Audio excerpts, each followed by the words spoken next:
మానవుడు అనగానే దేవునికి ఒక ప్రత్యేకమైన పాత్రగా దేవుడు ఏర్పాటు చేసుకున్నవాడు.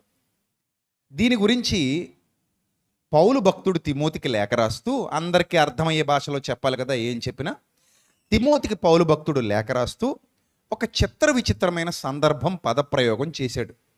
ఆ చిత్ర విచిత్రమైన సందర్భం ఏమిటో, పదప్రయోగం ఏమిటో ఒకసారి మనం చూడగలిగితే, మీ అందరూ మీ చేతిలో ఉన్నటువంటి జీవగ్రంథాన్ని తెరిచి తిమోతికి అపోస్తలుడైన పౌలు ఏ విషయాన్ని స్పష్టీకరించాడో, ఏ విషయాన్ని తెలియజేస్తున్నాడో ఒకసారి చూద్దాం. అంటే దేవునికి ఉపయోగపడటానికి దేవుడు మనల్ని ఏ రీతిగా ఎన్నుకున్నాడు, మనల్ని ఏ రీతిగా చూస్తున్నాడు అనేది మనం చూద్దాం.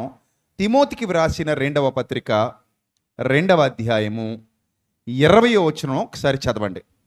తిమోతికి రాసిన 2వ పత్రిక 2వ అధ్యాయము 20వ వచనం చదవండి. అందరూ ఏమనుంది అక్కడ? గొప్ప ఇంటిలో అన్నాడు. గొప్ప ఇల్లు. ఈ గొప్ప ఇల్లు ఎవరిది అంటే దేవునిది. ఈ గొప్ప ఇల్లు ఎవరిది?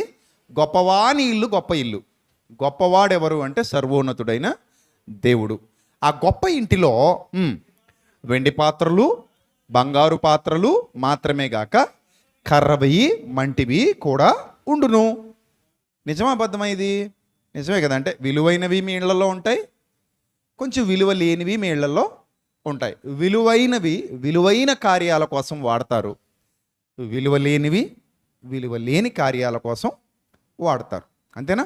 అంటే ఆ పాత్రను బట్టి దాని వినియోగం అనేది ఉంటుంది.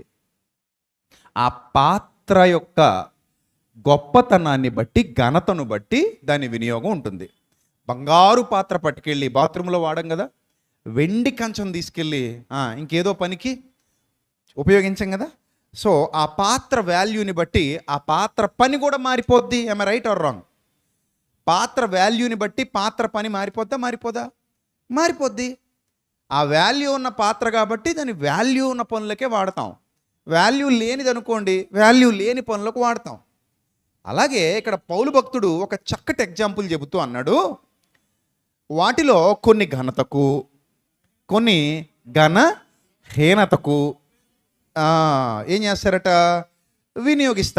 వినియోగింపబడతాయి. నిజమే కదా. కొన్ని ఏమో ఘనతకు వినియోగింపబడుతున్నాయి, కొన్ని దేనికి వినియోగింపబడుతున్నాయి? ఘనహీనత. రైట్. సో అక్కడ చెప్పి అంటాడు, ఎవడైనను ఈ ఘనహీనమైన వాటిలో చేరక. అర్థమైందా పాయింట్?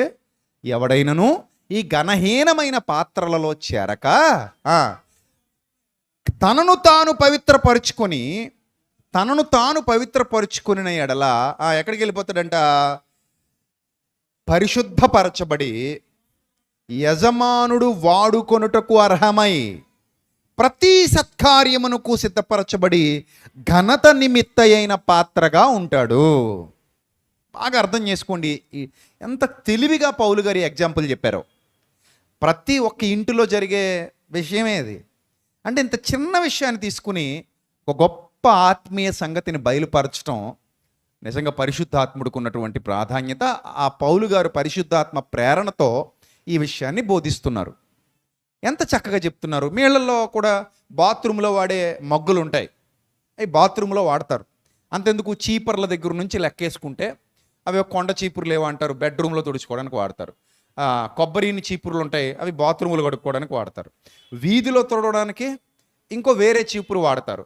వీధిలో తుడిచే చీపురు కట్ట తెచ్చి బెడ్రూమ్లో తుడవరు. బాత్రూంలో వాడే చీపురు కట్ట తెచ్చి బెడ్రూమ్లోనూ వంటగదిలోనూ తుడవరు. అంటే ఆ స్పెషాలిటీ దాని అన్ని చీపురులే కదా. కొండ చీపురైనా చీపురే, కొబ్బరిని చీపురైనా చీపురే, కానీ దాన్ని ఎక్కడ వినియోగిస్తున్నారు అనే దాన్ని బట్టి దాని విలువ ఆధారపడి ఉంది. ఏమ రైట్? అలాగే మీరు వేసుకునే చీరలు, బట్టలు కూడా బీరువాలో స్పెషల్ కేటగిరీ ఉంటుంది మన బట్టలకి, చీరలకి. ఆ స్పెషల్ కేటగిరీలో ఉన్న స్పెషల్ చీరలు చర్చికి వేసుకొస్తారేటి?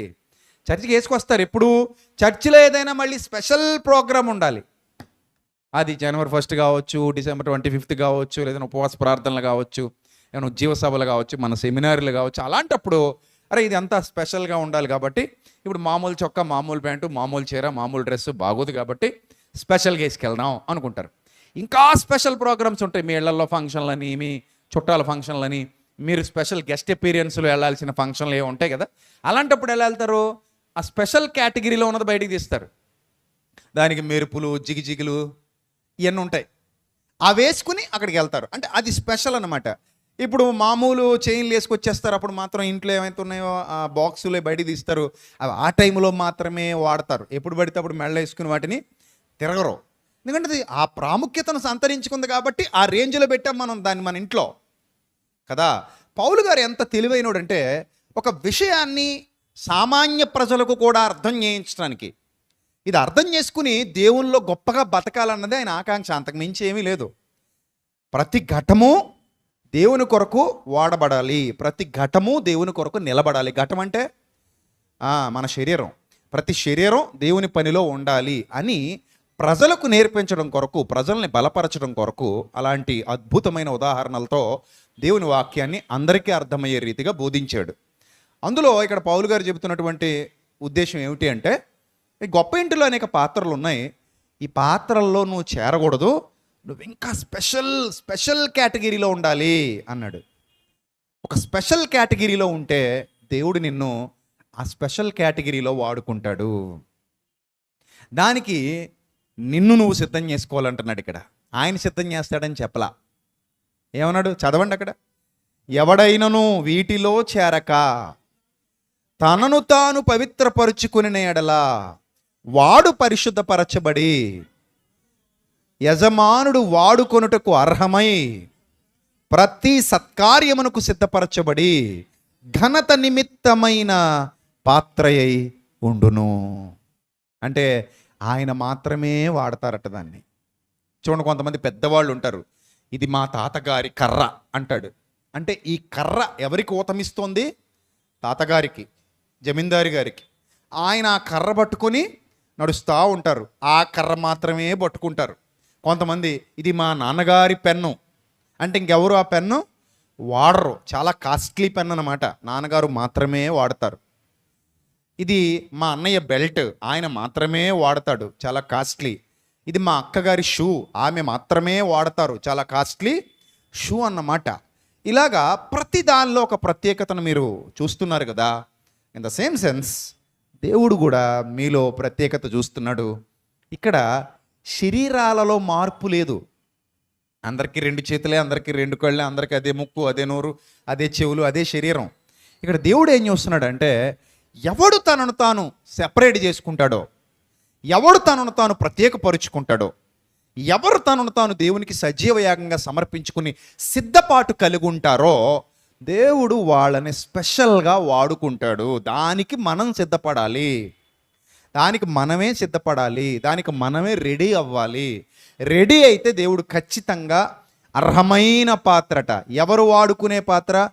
యజమానుడు వాడుకునే అర్హమైన పాత్ర. ఒక మాట మీకు చెప్పనా, ఒక పాత్రగా మనం ఈ భూమి మీదకి వచ్చాం. వాడుకున్నా వాడుకోకపోయినా ఈ జీవితం అయిపోద్ది. అర్థమైందా? మందు మార్కెట్లో రిలీజ్ అయిపోయింది, దానికంటూ ఒక ఎక్స్పైరీ డేట్ ఉంటుంది. నువ్వు అమ్మినా అమ్మకపోయినా ఆ మందుకున్న ఎక్స్పైరీ డేట్ వచ్చేసరికి ఆ మందు పక్కన పడేయాలి, ఎవరికి అది ఉపయోగపడదు. ఇది నీకు బాగా అర్థమైతే నీకు ఆల్రెడీ టైం స్టార్ట్ అయిపోయింది. టక టక టక టక టక అలారంలో క్లాక్లు తిరుగుతుంటాయి చూసారా. స్టాప్ వాచ్ పెడతాం మనం. స్టాప్ వాచ్ పెడితే టైం చూడండి, సెకండ్లు పరుగులెడుతుంటాయి అందులో స్టాప్ వాచ్లో. అది కరెక్టే, టైం అలాగే పరిగెడుతుంది. మనకు తెలియట్లేదు, మనం కూర్చున్నాం కాబట్టి, మనం పడుకున్నాం కాబట్టి తెలియకుండా టైం అయిపోద్ది. మనకు అనిపించట్లా అప్పుడే నాకు ఇన్నేళ్ళు వచ్చేసాయా, నిన్న మొన్నటి బొప్పిని బుల్లి బొప్పినని అనిపించట్లా? అనిపిస్తుందా? మీకు తెలియకుండానే మీ జుట్టు తెల్లబడిపోతుంది, మీకు తెలియకుండానే మీ కళ్ళు కనబడడం మానేస్తున్నాయి, మీకు తెలియకుండానే కీళ్ళ నొప్పులు వచ్చేస్తున్నాయి, కాళ్ళ నొప్పులు వచ్చేస్తున్నాయి, మీకు తెలియకుండానే శరీరం జాగ్రత్తగా మెల్ట్ అయిపోతుంది, మీకు తెలియకుండానే ముడతలు వచ్చేస్తున్నాయి. అంటే ఏజ్ పెరిగిపోతుంది. అంటే రోజు రోజుకి ఏజ్ పెరిగిపోతుందంటే అర్థం ఏంటి? రా అని పిలుస్తుంది అక్కడి నుంచి స్వరం, మరణదూత. ఇది నిజం. ఇది ఏదో ఒక రోజు మరణం మనల్ని కౌగిలించుకుంటుంది. ఈరోజు కాకపోతే రేపు, రేపు కాకపోతే ఎల్లుండి మరణం నన్ను కౌగిలించుకుంటుంది. నాకు ఒక ఎక్స్పైరీ డేట్ వస్తుంది. నా ఎక్స్పైరీ డేట్ వచ్చే సమయానికి నేను అర్హమైన పాత్రగా నన్ను చేసిన యజమానుడి కొరకు వాడబడాలని ఎవరైతే అనుకుంటారో ఆ లిస్టులోకి ఒక దావీదు వస్తాడు, ఆ లిస్టులోకి ఒక సమయలు వస్తాడు, ఆ లిస్టులోకి ఒక రూత్ వస్తుంది, ఆ లిస్టులోకి ఒక ఎస్తేర్ వస్తుంది, ఆ లిస్టులోకి ఒక పౌలు వస్తాడు, ఒక యోహాన్ వస్తాడు, ఒక అకుల, ఒక ప్రిస్కిల్లా, వీళ్ళందరూ కూడా ఆ లిస్టులోకి వస్తారు. తనను తాను సిద్ధపరుచుకున్న యోగ్యమైన ఘటాలు. దానికి కావాల్సింది ఏమీ కాదు, ఒక బలమైన నిర్ణయం అంతే, ఒక బలమైన సంకల్పం అంతే. నేను నా తండ్రి కొరకు బ్రతకాలి, నా తండ్రి చిత్తం ఈ ఘటంలో నెరవేరాలి, ఈ ఘటం కూలిపోయేలోగా అర్హమైన పాత్రగా ఈ ఘటం దేవుని సన్నిధిలో వాడబడాలి, దేవుని చిత్తాన్ని జరిగించడానికి వాడబడాలని ఎవరు బలమైన సంకల్పం చేసుకుంటారో వాళ్ళను యజమానుడు అర్హమైన పాత్రగా వాడుకుంటాడు. అది యవనస్తులైనా యవనస్తురాళ్ళైనా ఎవరైనా సరే, ఎవరైనా సరే. నిర్ణయం నీది అంతే. నువ్వు తీసుకున్న నిర్ణయం మీదే నీ భవిష్యత్ ఆధారపడి ఉంటుంది. సో కాబట్టి అలాంటి మంచి నిర్ణయం తీసుకున్నప్పుడు మనం దేవుని కొరకు బ్రతకగలుగుతాం, దేవుని చిత్తాన్ని జరిగించగలుగుతాం. ఒకే మాట 10 మంది వినొచ్చు, కానీ 10 మంది ఆ మాటను అంగీకరిస్తారన్న నమ్మకం లేదు. నీకు ఉన్నాయి చెవులు, నాకు ఉన్నాయి, నీ చెవుల్లోనూ పడుతుంది, ఇది నా చెవుల్లోనూ పడుతుంది. ఈ లైవ్ ద్వారా ప్రపంచంలో చాలామంది చెవుల్లో పడుతుంది కదా, కానీ ఎంతమంది చెవుల్లో పడుతుందో అందరూ వింటున్నారా? వింటారా? చెవిన పడ్డ ప్రతివాడు వింటాడేంటి? వినడు కదా. అందుకే యేసుప్రభు ఏమన్నారు? చెవి గలవాడు వినుగాక. అంటే ఆయన అర్థం ఏంటంటే ఈ చెవి ఉండడం ముఖ్యం కాదురా నాయన, వినగలిగే ఆ చెవి ఉండడం ముఖ్యమని. ఏదో చెవి ఉందంటే సరిపోదురా నాయన, అది సత్యాన్ని వినగలిగే చెవి ఉండాలి, అందుకు చెవి గలవాడు వినుగాక అన్నారు ప్రభు. కాబట్టి మనం చెవి గలవారము అయితే, అవును ప్రభా జీవితం చాలా చిన్నది, చూస్తే టకటక టకటక అయిపోతుంది, కళ్ళ ముందే కాలం గడిచిపోతుంది, ప్రభువా నేను నీ కొరకు వాడబడే గుంపులోనే ఉంటాను, నేను నీ చిత్తాన్ని జరిగించే బలమైన పాత్రగా ఉంటాను, ఒక సాధనంగా నేను ఉంటాను, ప్రభువా నన్ను నీ పనిలో నియమించు, నిలబెట్టు, వాడుకో, నన్ను కూడా ఏ పని కొరకు వాడుకుంటావో వాడుకో, అర్హమైన పాత్రగా నన్ను వాడుకో అనే భావన ఎవరిలో బలంగా నాటుకుంటుందో వారు అలా తనను తాను ఏం చేసుకుంటారట? సిద్ధం చేసుకుంటారు. పెళ్లి కొడుకు వస్తున్నాడు అని తెలియగానే పెళ్లి కూతురు ఎలా ఉంటుంది చెప్పండి? అంటే ఎలా ఉంటుంది రెడీగా? అంటే మునిపటి కంటే ఆకర్షణీయంగా, రైట్? మునుపటి కంటే అందంగా కదా తనను తాను సిద్ధం చేసుకుంటుంది వధువు. కారణం ఇంప్రెస్ అయిపోవాలి, వచ్చినాడు చూడగానే ఫ్లాట్ అయిపోవాలి, పడిపోవాలి. అది వధువు యొక్క ఆలోచన. అందుకే తనను తాను సిద్ధం చేసుకుంటుంది. ఇన్ ద సేమ్ సెన్స్ దేవుని యొక్క మనసు గెలవాలనుకునే ప్రతి ఒక్కరు కూడా తమ్మును తాము అలాగే సిద్ధం చేసుకుంటారు. నేను దేవుని మనసు గెలవాలి, ఆయన నన్ను ఒక అర్హమైన పాత్రగా చూడాలి, ఆయన చిత్తాన్ని జరిగించడానికి నేను వాడబడాలి. అప్పుడు ఏం చేయాలి? నీలో ఉన్న టాలెంట్ బయట తీయాలి, నిన్ను నువ్వు సంసిద్ధుడిగా సంసిద్ధురాలిగా మలచుకోవాలి, మార్చుకోవాలి. ప్రతి ఇనప మొక్క కొడవలి కాదు, ప్రతి ఇనప మొక్క కత్తి కాదు, ప్రతి ఇనప మొక్క గొడ్డలి కాదు, ప్రతి ఇనప మొక్క గుణపం కాదు. ఏ ఇనప మొక్క పదును పెట్టడానికి ఇష్టపడిందో, ఏ ఇనప మొక్క కాల్చబడటానికి ఇష్టపడిందో, ఏ ఇనప మొక్క సాగగొట్టబడటానికి ఇష్టపడిందో, ఏ ఇనప మొక్క సమ్మెట దెబ్బలు తినటానికి ఇష్టపడిందో అది మాత్రమే ఒక మంచి పనిముట్టుగా, మంచి ఆయుధంగా, మంచిగా మారుతుంది. యజమానుడు దాన్ని వాడుకుంటాడు. I right are wrong? కదా. నేను అలాగే ఇనప మొక్కలాగే ఉంటా, ఒక తొట్టిలో పడుంటా, ఒక మూల పడుంటా అంటే ఎప్పటికీ అలానే ఉంటావు, కొన్నాళ్ళకి తుప్పు బట్టి పోతావు, అంతే, ఏ ఉపయోగం లేకుండా అయిపోతావు. అంటే నిర్ణయం నీదే. నిర్ణయం ఎవరు తీసుకోవాలి? నువ్వే తీసుకోవాలి. నిర్ణయం ఎవరు తీసుకుంటారు? నిన్ను ఎవరు ప్రోత్సహిస్తారు? రోజు నీకు ఎవరైనా గాలి కొడతారా? నీకు ఎవరైనా గ్యాస్ ఎక్కించడానికి ఏమైనా టైరువా, ట్యూబువా? నీకు ఎవరు గాలి కొట్టరు, నీకు నువ్వే నిర్ణయం తీసుకోవాలి. నేనేమి చేయగలను, అంతేనా? మనకు రావాల్సిన ఒకే ఒక ఆలోచన, ప్రభువా నేనున్నాను, నేనేం చేయగలను, నేనేం చేయగలను? ఈ పనిలో నేను నిష్ణాతురాలని, ఈ పనిలో నేను నిష్ణాతుడిని, అది నాకు అప్పగించేయండి అని అడగాలి. అయ్యా ఈ పని నాకు అప్పగించండి, చిన్నదా పెద్దదా మనకు అనవసరం, ఆ పని నాకు అప్పగించండి, నేను సమర్థవంతంగా నిర్వహిస్తాను, సమర్థవంతంగా నిర్వహిస్తాను, నేను మాట్లాడగలను, నేను కమ్యూనికేట్ చేయగలను. కాబట్టి ఆ కమ్యూనికేట్ చేసే పని నాకు అప్పగించండి, నేను నిర్వహిస్తాను. నేను శారీరక శ్రమ చేయగలను, ఆ శారీరక శ్రమ చేసే పని ఏదైనా ఉంటే నాకు అప్పగించండి, నేను దాన్ని సమర్థవంతంగా నిర్వహిస్తాను. నేను ఏదైనా ఇవ్వగలను, ఆ ఇచ్చే పని నాకు అప్పగించండి, నేను దాన్ని ఇస్తాను. నేను కోఆర్డినేట్ చేయగలను. ఆ కోఆర్డినేట్ చేసే పని నాకు అప్పగించండి, నేను కోఆర్డినేట్ చేస్తాను. అసలు నువ్వు దేనిలో సమర్థుడివి, దేనిలో సమర్థురాలివి, ఏ పనిలో నిష్ణాతుడివి, నిపుణత గలవాడివి, నీకు నువ్వే టెస్ట్ చేసుకుని, ప్రభువా ఈ జాబ్ నాకు కావాలి, ఎందుకంటే ఈ జాబ్ చేసే అర్హత నా దగ్గర ఉంది. రైటా? అంటే ఆ జాబ్లో దేవుడిని నిలబెడతాడు. ఈ జాబ్ చేసే అర్హత ఉంది కాబట్టి ఆ జాబ్లో నేను దేవుడిని నిలబెడతాడు. ఫస్ట్లో నేను ఏమనుకున్నాను తెలుసా?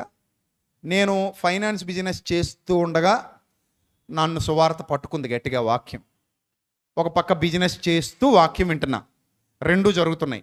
ఇదంతా ఇప్పుడు 2009 నాటి మాట. నేను బిజినెస్ చేస్తూనే వాక్యం వింటున్నా. చెప్పాను చాలాసార్లు మీకు. నేను బిజినెస్కి వెళ్ళేటప్పుడు, లైన్కి వెళ్ళేటప్పుడు చిన్న పాకెట్ బైబిల్ జేబులో పెట్టుకుని వెళ్ళేవాడిని. అక్కడ పద్దులు వసూలు చేసినప్పుడు పద్దులు తీసుకోవడం, బాకీలు ఇవ్వడం, బాకీలు వసూలు చేసుకోవడం. ఫ్రీ టైంలో బైక్ మీద కూర్చోనో, ఆఫీసులో కూర్చోనో ఆ బైబిల్ కొత్త నిబంధన ఒక్కటే చిన్నది చదవడం, ఇది నాకు దినకృత్యం అయిపోయింది, నా దినచర్య అయిపోయింది. సో ఇప్పుడు నేను డైలమాలో పడ్డాను కొన్నాళ్ళకి. అప్పుడు నాకు వచ్చిన నిర్ణయం ఏంటంటే, నేను డబ్బులు బాగా సంపాదిస్తున్నాను కాబట్టి, నా బిజినెస్ బాగుంది కాబట్టి, హ్యాపీగా నా లైఫ్ లీడ్ అవుతోంది కాబట్టి, నేను ఏం చేద్దామంటే, నేను డబ్బులు బాగా సంపాదిస్తూ, ఈ బైబిల్ బాగా నేర్చుకుంటూ, వేదికలెక్కి చెప్పగలిగే సేవకులు ఎవరైనా ఉంటే వాళ్ళని సపోర్ట్ చేసి మీటింగులు పెట్టించడం, లేకపోతే వాళ్ళని సపోర్ట్ చేసి సేవా కార్యక్రమాలు నిర్వహించడం, వాళ్ళకి సపోర్ట్గా నిలబడితే సరిపోద్ది కదా. నాకు చేయగలిగే, నాకు బాగా వచ్చింది ఏంటంటే అప్పటికే అదే కనబడుతుంది నాకు. ఇది చేస్తే సరిపోద్ది మనకి అని మీకు తెలియదు, కానీ ఇప్పుడు చెప్తే బాగోదు, కానీ కొన్ని మీటింగ్స్ కూడా చేశాను. నేనే కన్వీనర్గా 2-3 మీటింగ్స్ చేశా. కానీ అప్పటికి లోతైన సత్యం ఒకటి ఉందన్న సంగతి నాకు తెలీదు. కొంతమంది సత్యం తెలియని వాళ్ళతో కూడా మీటింగ్ చేసేసా.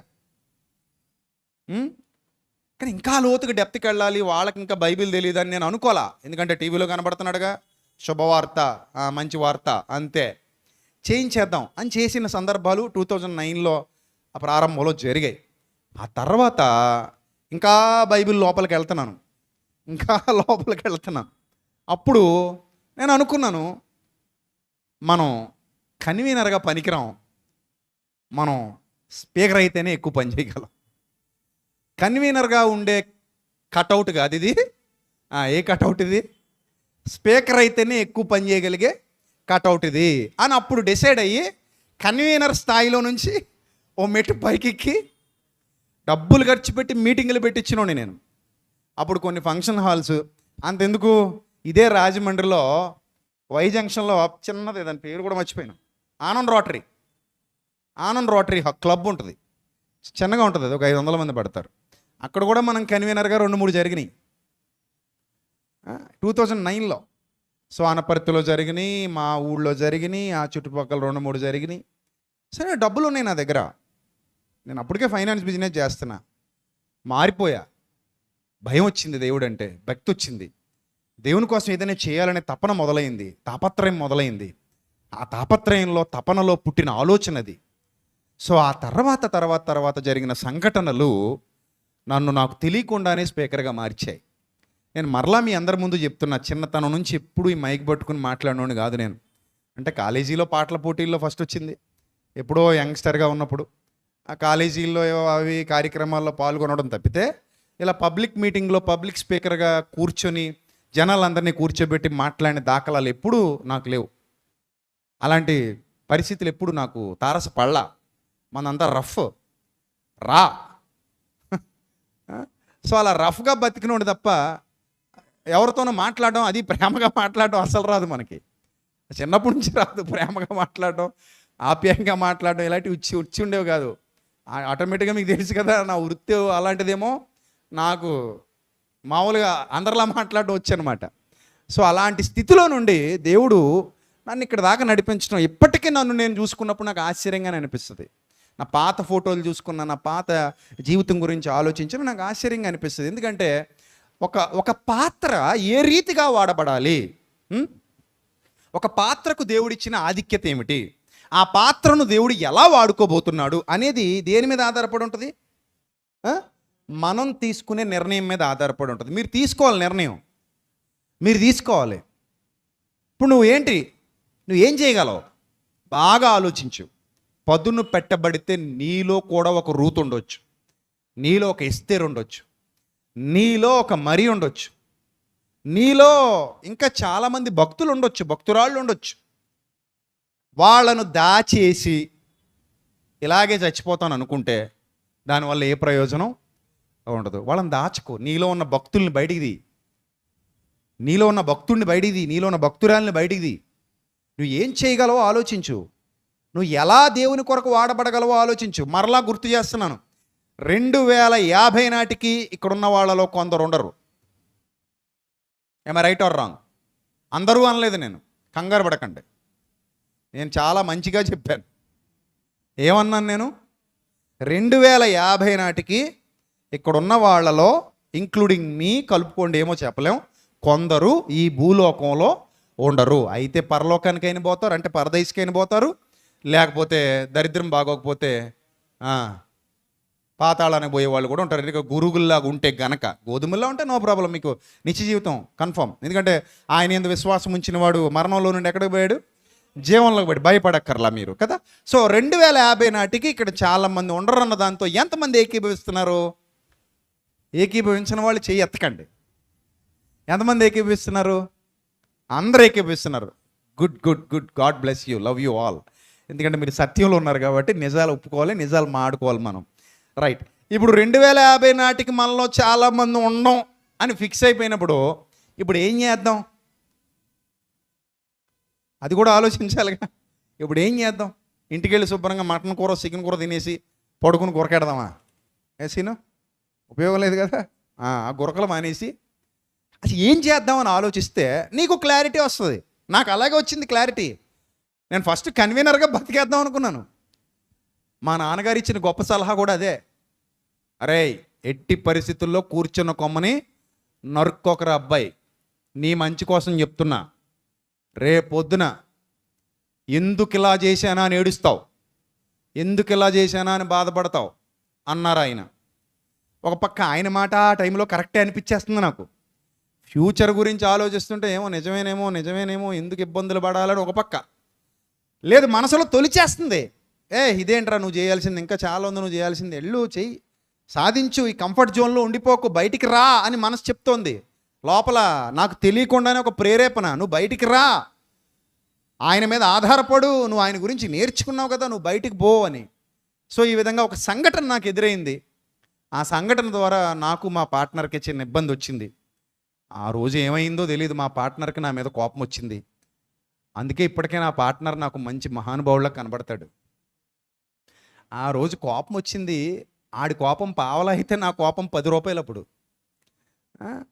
సో ఆ కోపంలో అన్నాడు, ఇలాగైతే నువ్వు బైబిల్ తేవడానికి వీలు లేదన్నాడు, ఇలాగైతే నువ్వు బైబిల్ జేబులో పెట్టుకుని రావడానికి వీలు లేదు, ఇలాగైతే కుదరదు అన్న మాట వచ్చినప్పుడు నేను అన్నాను, అసలు నీ బిజినెస్సే నాకు వద్దు, గెట్ అవుట్, గెట్ లాస్ట్, తేల్చేయి అన్నాను. అసలు అంత రోషంగా ఎందుకన్నానో నాకు తెలీదు. ఆ క్షణంలో వాడు ఎలా ఉన్నా మర్నాడు వాడు ఒప్పుకోనని కూర్చున్నాడు. కుదరదు, అలాగా ఏదో కోపం మొహాన్ని ఏదో అనుకుంటాం, అలా వదిలేస్తానంటే కుదరదు, మానేస్తానంటే కుదరదు అన్నాడు. ససేమిరా ఇంకా నా నిర్ణయం మారదుగాక మారదో, ఐఎమ్ డన్ అన్నాను. అప్పుడు నేను గుడ్డిగా తీసుకున్నాను నిర్ణయం, ఎలా తీసుకున్నాను నాకు తెలియదు. మా నాన్న ఒక పక్కన సోల వేసుకుని బయలుదేరాడు, మా అన్నయ్య ఒక పక్కన కొనపం వేసుకుని బయలుదేరాడు, మా అమ్మ ఒక పక్కన మొదలుపెట్టింది, అరే తప్పురా నువ్వు చేస్తున్నది, తప్పురా నువ్వు చేస్తున్నది, తప్పురా అన్నా కూడా తప్పో ఒప్పో నా మనసు ఒప్పుకోవట్లేదు, నా వల్ల కాదంతే అన్నాను. అలా ఎందుకు తీసుకున్నానో తెలీదు. 2010లో కడియం వేదికగా చచ్చిపోయిన గణరాజు గారు, పాపం ఆయన పరదేశంలో ఉండి మాటలు వింటూ ఉంటే ఆనందపడతారు. 2010లో అప్పటికే నేను చిన్నగా ఆళ్ళకి వీళ్ళకి చెప్తున్నాను దేవుని వాక్యం. 2010లో అనుకుంటాను ఒక మీటింగ్ జరుగుతుంది కడియం హై స్కూల్ గ్రౌండ్లో. అప్పుడు ఆయన నన్ను వచ్చి బతిమలాడాడు, ఒక్కసారి పబ్లిక్ మీటింగ్లో మీరు మాట్లాడాలని. నేను ఎప్పుడు పబ్లిక్ మీటింగుల్లో వాక్యం చెప్పలేదండి, నాకు రాదండి అన్నాను.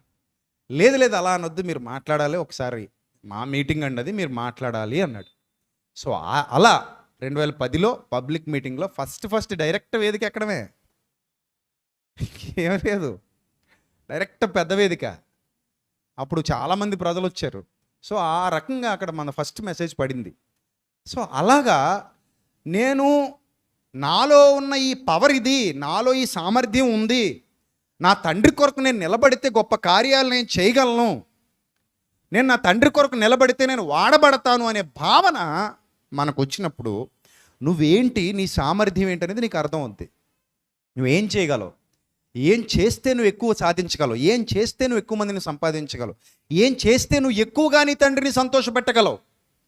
నీ తండ్రిని సంతోషపెట్టే ప్రక్రియలో ఏ ప్రక్రియ the best, A option the best అనేది నువ్వు ఎంచుకోవాలి. బర్నబా పౌలు ఇద్దరు కలిసి సేవకు బయలుదేరారు. సీనియర్ ఎవరు చెప్పండి? పౌలు కాదా? బర్నబాయే సీనియర్, క్రిస్టియన్ లీడర్గా. అర్థమైందా? క్రిస్టియన్ లీడర్గా బర్నబా సీనియర్. కానీ ధర్మశాస్త్రంలో పాండిత్యంలో ఫస్ట్ ఎవరో తెలుసా? పౌలు, బర్నబా కాదు. ధర్మశాస్త్ర పాండిత్యంలో ది బెస్ట్ పౌలు. కానీ క్రిస్టియన్ లీడర్గా సీనియర్ ఎవరు? బర్నబా. కానీ బర్నబా ఏం చేశాడు తెలుసా? సీనియర్ అయినా కూడా మనకంటే ఎక్కువ సమర్థుడు ఉన్నాడు మన పక్కన. ఈయనకు మైకిస్తే దొళ్ళగొట్టు వదిలేస్తాడు, మన వల్ల అంత ఉండదు. అందుకని తనను తాను తగ్గించుకొని ఎవరిని హెచ్చించాడు? పౌలుని హెచ్చించాడు. తాను ముఖ్య ప్రసంగానికి నేనే ముఖ్య ప్రసంగం చేస్తా, కుదరదంటే కుదరదు అని అనొచ్చు. కానీ బర్నబా అలాగా అనలా. ఏమన్నాడో తెలుసా?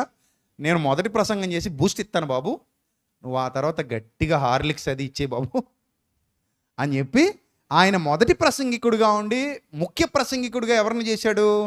పౌలు భక్తుడిని చేశాడు. దానికి కారణం ఎవరి సామర్థ్యాన్ని బట్టి వాళ్ళు ప్రజల్లోనికి దూసుకెళ్తారు, ఎవరి సామర్థ్యాన్ని బట్టి వాళ్ళు హృదయాలు గెలుచుకుంటారు. అందుకే ఆ పాత్ర యొక్క ముఖ్యం, ఆ పాత్ర యొక్క లక్షణం ముఖ్యం, ఆ పాత్ర యొక్క ఔన్నతి ముఖ్యం, ఆ పాత్ర ఏ విధంగా వాడబడుతుంది అనేది ముఖ్యం. మరి మనల్ని మనం పరీక్షించుకోవాలి, ఏ పాత్రగా నేను దేవుని సన్నిధిలో ఉన్నాను అని, నేను ఏ పాత్రగా వాడబడగలను. ప్రభువా, బైబిల్లో చాలా పాత్రలు ఉన్నాయి, అందులో ఏదో ఒక పాత్ర నాకు సూట్ అవుతుంది. చిన్న పెద్ద ఎవరైనా కావచ్చు. దావీదు భక్తుడు అంటాడు, ముసలాళ్ళు దేవుని పనికి పనికిరారని అనడు. నేను ముసలివాడనైనను, నేను ఎంత తల నెరిసి వృద్ధుడనయ్యేంత వరకు నీ సేవ చేస్తానంటాడు, నీ చిత్తం జరిగిస్తానంటాడు, నీ మాటలు ప్రకటిస్తానంటాడు. ఎప్పటి వరకునట? తల నెరిసి వృద్ధుడైపోయేంత వరకునట. మీరు బాగా ఆలోచన చేయండి. మనం యవనస్తులం కాబట్టి యవనస్తులు మాత్రమే దేవుని పని చేయగలరు అనుకోకండి. ఎప్పుడు కూడా దేవుని పనికి యవనస్తుడు, వృద్ధుడు, వృద్ధురాలు అని ఏం ఉండదు. మీరు ఏ స్థితిలో అయినా దేవుని కొరకు బ్రతకొచ్చు, ఏ స్థితిలో అయినా దేవుని చిత్తాన్ని జరిగించవచ్చు, ఏ స్థితిలో అయినా ఆయన నామ మహిమార్థమై ఒక పనికొచ్చే పాత్రగా వాడబడవచ్చు. అలా వాడబడాలన్న నిర్ణయం మనకు ఉండాలి. అందుకే యేసుప్రభు అన్నారు, నాయన నీకున్న అవకాశాలు ఏమిటి? బర్నబా తనను తాను పరీక్షించుకున్నప్పుడు తనకు ఒక ఆలోచన వచ్చిందంట. అపోస్తలులు సేవా పరిచర్యలో తమ వలలు విడిచిపెట్టి యేసుప్రభువును వెంబడిస్తూ ఉండగా అపోస్తలులు ఏం చేయగలరు? అపోస్తలులు పరిపూర్ణంగా సేవలో వాడబడగలరు. అంటే తమకున్నదంతా విడిచిపెట్టి దేవుని వెంబడిస్తూ ఆత్మల రక్షణ కొరకు దేవుని వాక్యం ప్రకటిస్తున్నారు.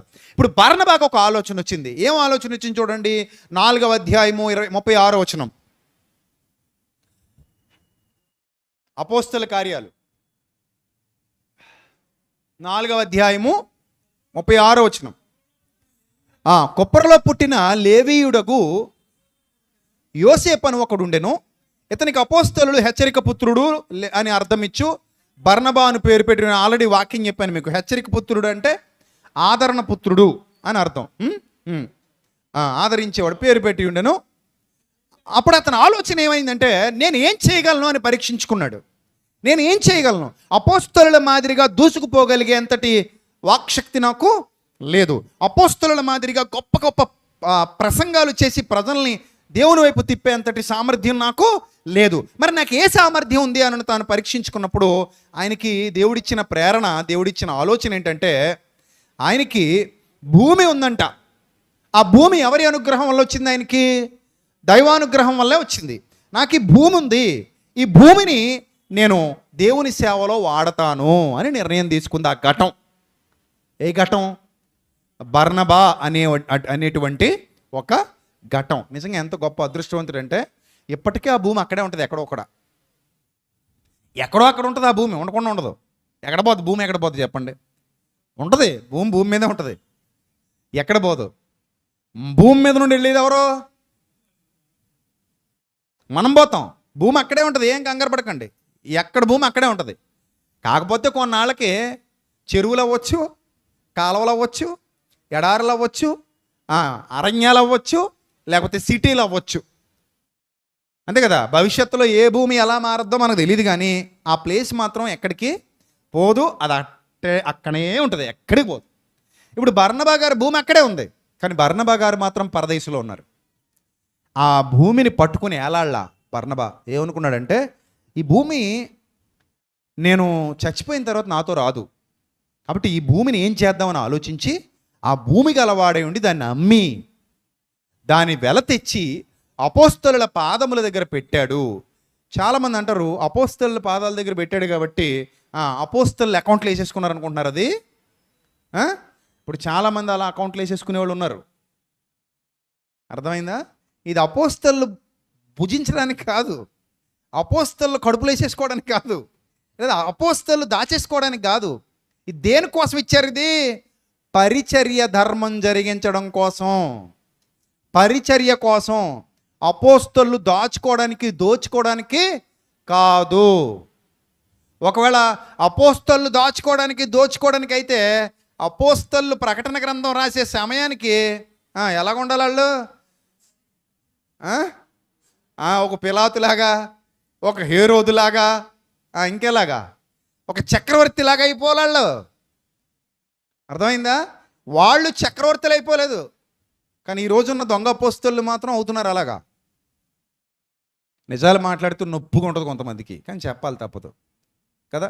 మోసం చేసేవాళ్ళు ఈరోజు చక్రవర్తులు అయిపోతున్నారు. కానీ ఆనాడు అపోస్తలు బర్నబా తెచ్చిచ్చిన దానిని తన అకౌంట్లో వేసుకోకుండా దాన్ని దేనికోసం ఉపయోగించారు? పరిచర్య ధర్మాన్ని జరిగించడానికి ఉపయోగించారు, పరిచర్య కొరకు ఉపయోగించారు, పరిచర్య కొరకు ఆ ధనాన్ని వాడారు. తమ స్వార్థానికి దాన్ని వాడుకోలేదు, తమ స్వార్థానికి దాన్ని వినియోగించుకోలేదు.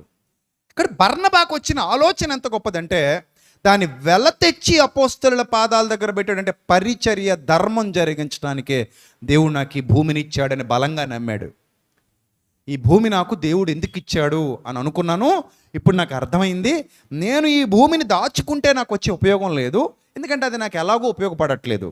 నేను దీన్ని దేవుని పని నిమిత్తం వినియోగిస్తే, మీరు భూలోకములో ధనము కూర్చుకొనకండి, ఎక్కడ? పరలోకమందు మీ కొరకు ధనము కూర్చుకొనుడి అన్న దేవుని మాట, అనగా ప్రభు మాట అతని హృదయంలో బలంగా నాటుకున్నందు వలన నేను చచ్చాక పట్టుకుపోయేది ఏమీ లేదు, సేవలో వాడదాం, సేవలో వాడబడదాం అని బలమైన నిర్ణయం తీసుకున్న ఒక గొప్ప విశ్వాసి ఎవరు? బర్నబా. సో ఇలాగా ఒక్కొక్కరొక్క విధంగా దేవుని పరిచర్యలో వాడబడ్డారు, ఒక్కొక్కరొక్క విధంగా. కొంతమంది శరీరాలను త్యాగం చేశారంట, కాల్చబడుటకు ఇష్టపడ్డారని వ్రాయబడింది గ్రంథంలో. భూమి ఇవ్వడం చాలా చిన్నది తెలుసా దీంతో పోల్చుకుంటే? ఏంటది? కాల్చబడుటకు, తమ శరీరములు కాల్చబడుటకు సిద్ధపడ్డారట దేవుని కొరకు. అలాంటి రోషం కలిగినటువంటి వారు చాలామంది ఉన్నారు. ఇక స్టెఫను తీసుకున్న నిర్ణయం అయితే ఇంకా ప్రమాదకరమైంది. ఆ రోజు ఆయన మరణించకపోతే ఒక పౌలు పుట్టడు. పౌలు పుట్టడానికి ప్రధానమైన కారణం ఎవరు? స్టెఫనే. పౌలు అనే ఆయన ఆత్మీయంగా జన్మించడానికి ప్రధానమైన కారణం స్టెఫను మరణం.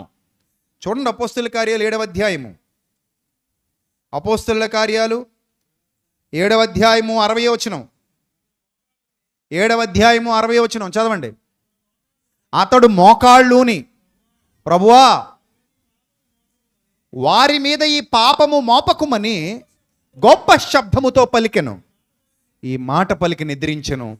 సౌలు అతని చావునకు సమ్మతించెను. తర్వాత ఇతను మారు మనసు పొందాక,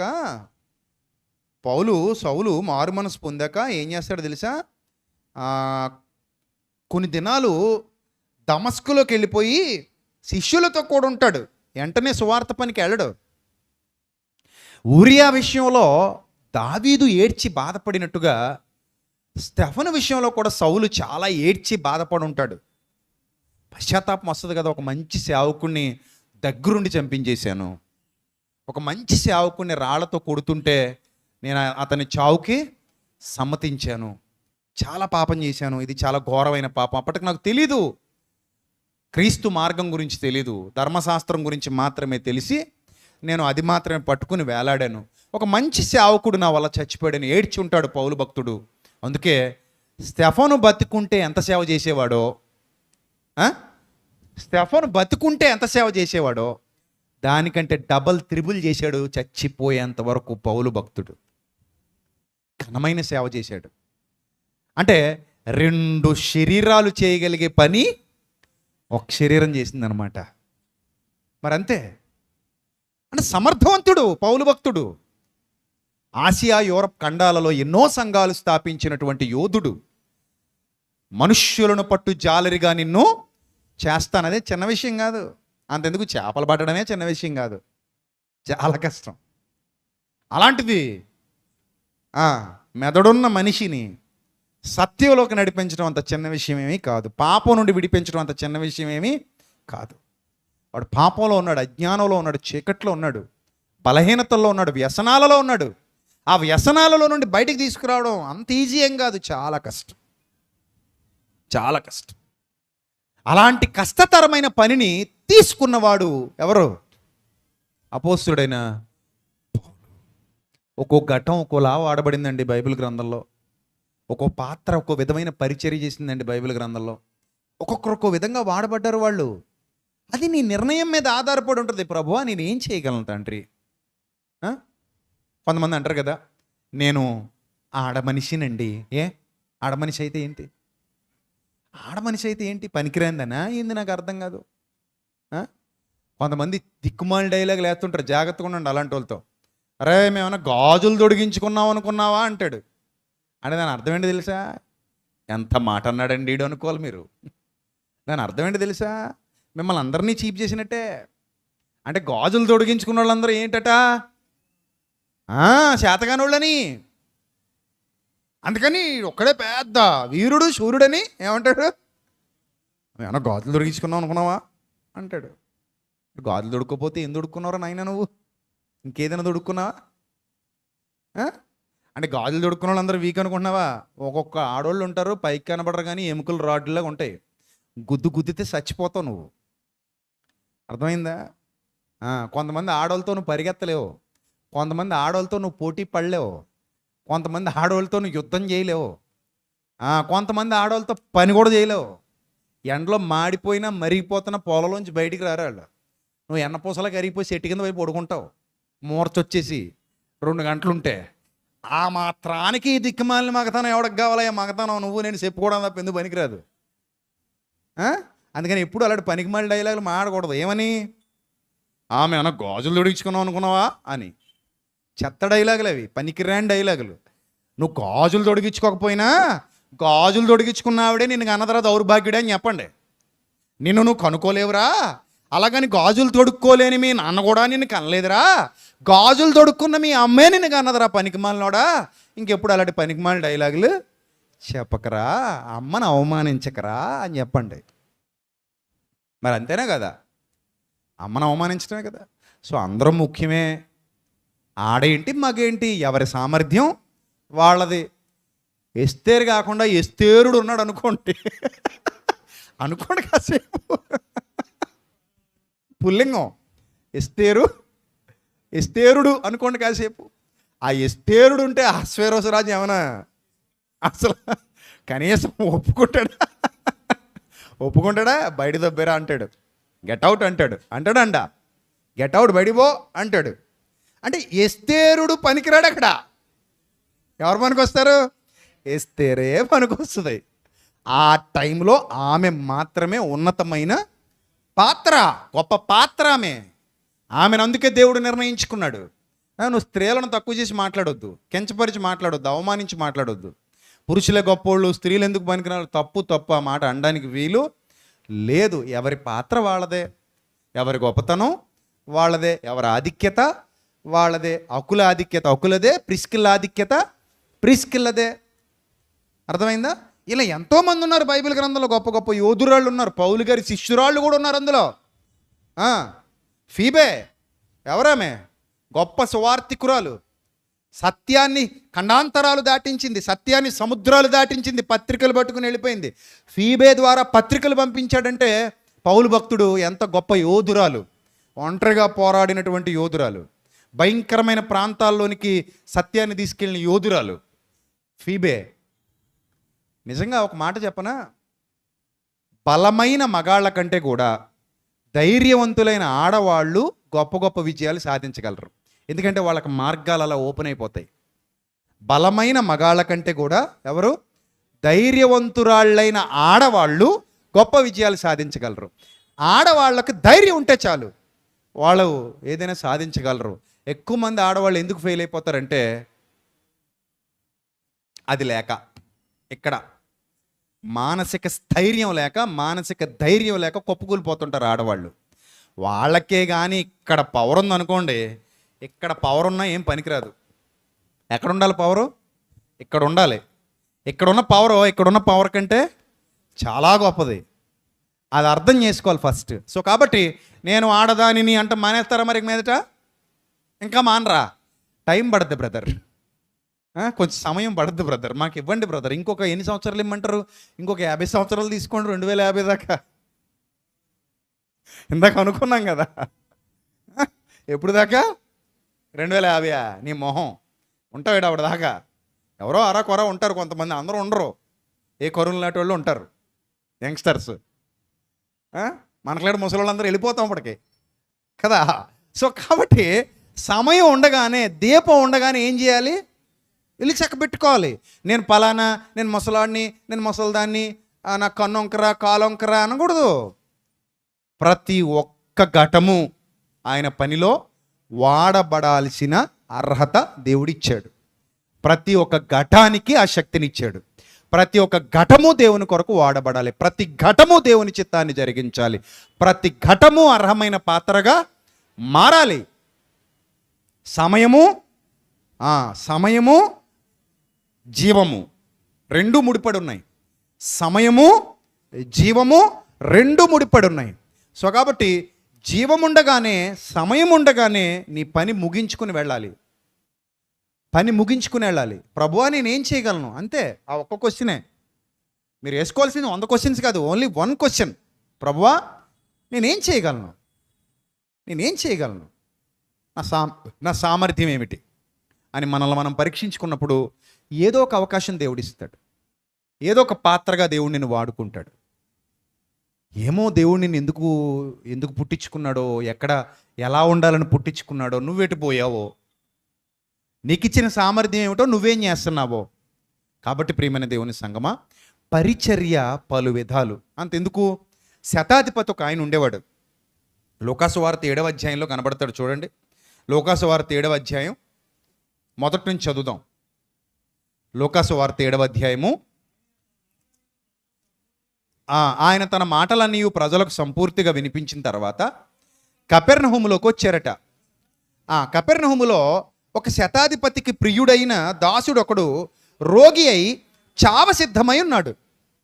శతాధిపతి యేసును గూర్చి విని ఆయన వచ్చి తన దాసుని స్వస్థపరచవలనని ఆయనను వేడుకొనుటకు యూదుల పెద్దలను ఆయన వద్దకు పంపించాడు. శతాధిపతి అన్యుడు, అర్థమవుతుందా? అతడు ఇశ్రాయేలీయుడు కాదు, అన్యుడు. రోమా ప్రభుత్వంలో శతాధిపతిగా ఉన్నాడు, అర్థమైందా? ఈ శతాధిపతి తన దాసుడు ఒక ఆయన ఉన్నాడట. ఈ దాసుడిని చాలా ప్రేమిస్తున్నాడు. కొంతమంది తెలియదు, ఎందుకో తెలీదు, పనివాళ్ళను కూడా చాలా ప్రేమిస్తారు. కొంతమంది పనివాళ్ళు కూడా తమ యజమానుల్ని చాలా ప్రేమిస్తారు. వాళ్ళిద్దరి మధ్యన ఏదో తెలియని బంధం ఏర్పడుతుంది. అందుకని ఇతడు అక్కడ పనిమాండో, అతడేమో తన పనిలో నుంచి తీసేయలేడు. అలాగా కొన్ని బంధాలు జీవితాంతం నడిచిపోతుంటాయి. కొన్ని బంధాలు జీవితాంతం.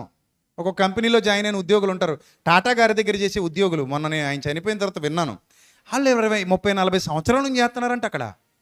ఎంత విచిత్రం చూడండి. 30, 40 సంవత్సరాలుగా టాటా గారి దగ్గరే పని చేస్తున్నారంటే అసలు ఎంత ఇష్టం చూడండి టాటా గారు అంటే వాళ్ళకి. అలాగా వాళ్ళ బంధం అలా కలిసిపోయింది. వాళ్ళు ఇంక మానరు, వీళ్ళు పొమ్మనరు. అలాగా వాళ్ళు కష్ట సుఖాలు పంచుకుంటూ, యజమానుడితో తమ కష్టం సుఖం చెప్పుకుంటూ, ఒక కుటుంబ సభ్యుల్లా కలిసిపోయి చక్కగా పని చేసుకుంటూ వెళ్ళిపోతారు. అలాగా ఈ శతాధిపతితో మమేకం అయిపోయినటువంటి దాసుడు ఒకడు ఉన్నాడు. ఈ దాసుడు శతాధిపతికి చాలా ప్రియుడు, అర్థమైందా? శతాధిపతికి అంటే, శతాధిపతి అంటే 100 మంది మీద అధిపతి కదా. సో అంత గొప్పడు ఒక అతన్ని ప్రేమిస్తున్నాడు. ప్రేమిస్తుంటే అతడు రోగి అయి చావ సిద్ధపడ్డాడంట. అంటే ఏదో భయంకరమైన వ్యాధి వచ్చింది అతనికి. ఎవరికి? దాసుడికి. అతనికి భయంకరమైన వ్యాధి వచ్చినప్పుడు అతడు ఏం చేశాడు? యేసు ప్రభువుని గురించి విన్నాడు. యూదుల్లో ఒక ఆయన వచ్చాడట, మెస్సియా, చాలా పవర్ఫుల్. ఆయన ముట్టుకుంటే చాలు ఏమొచ్చేస్తుంది? స్వస్థత వచ్చేస్తుంది. సో మన దాసుడు అక్కడికి వెళితే ఖచ్చితంగా ఏమవుతాడు? స్వస్థపరచబడతాడు. సో గనుక నాకు యేసు ప్రభుతో అపాయింట్మెంట్ ఇప్పించండి అని ఎవరి దగ్గరికి వెళ్ళాడు? యూదుల దగ్గరికి వెళ్ళాడు. యూదుల పెద్దల దగ్గరికి వెళ్ళాడు. ఆ పెద్దల దగ్గరికి వెళ్ళి, బాబు మాకు ఒక అపాయింట్మెంట్ ఇప్పించండి. ఎవరితో ఇప్పించండి అపాయింట్మెంట్? యేసు ప్రభుతో. ఎందుకు యేసు ప్రభుతో అపాయింట్మెంట్ కావాలి? మీరు కూడా యూదులే కాబట్టి, మీ యూదుడే కాబట్టి, మీ జాతి వాడే కాబట్టి మీరు చెప్తే వింటాడు. సో కాబట్టి ఒక అపాయింట్మెంట్ అరేంజ్ చేయండి అని చెప్పి వేడుకున్నాడు. వేడుకుంటే ఆ పెద్దలు యేసు దగ్గరకు వచ్చి వాళ్ళు ఏమంటున్నారు తెలుసా? నీ వలన ఈ మేలు పొందుటకు అతడు యోగ్యుడు. Underline that word. నీ వలన ఈ మేలు పొందుటకు అతడు యోగ్యుడు. ఏంటట యోగ్యత? ఏమి యోగ్యత సంపాదించుకున్నాడు ఈ శతాధిపతి ఇంతకీ? చూడండి, అతడు మన జనులను ప్రేమించాడు. అందరికీ ఉండదు ఈ లక్షణం. అసలు ఒక అన్యుడు యూదుల్ని ప్రేమించడం ఏంటి?